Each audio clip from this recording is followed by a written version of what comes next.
Once again, President Biden's campaign manager insists there will be no changes at the top of the Democratic ticket. He acknowledges the recent slip in support, but he believes that there is still time to recover and beat former President Trump. This despite more than 20 Democratic lawmakers who say Biden should drop out. So for now, let's assume he is staying in. All the polls say North Carolina will go Trump. So why are Democrats so bullish on North Carolina? We've seen Kamala Harris here many times. WRAL's Laura Leslie joining us now from outside of the state Democratic Party. Laura, this, what chance would you say Democrats have in North Carolina?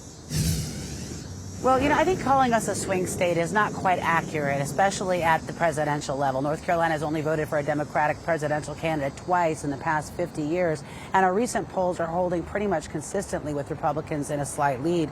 But you would never know it from all the visits and resources that Democrats have been investing here. So we talked to some political experts today about whether or not that's likely to pay off.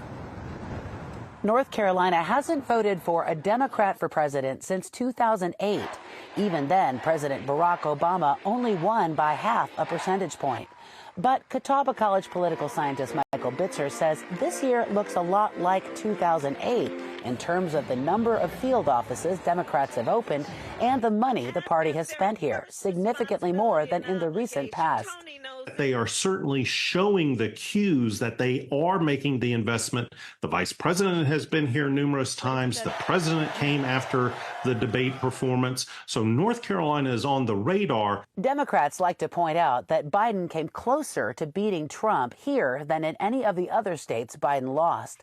And the number of voters moving here from bluer states could turn the tide.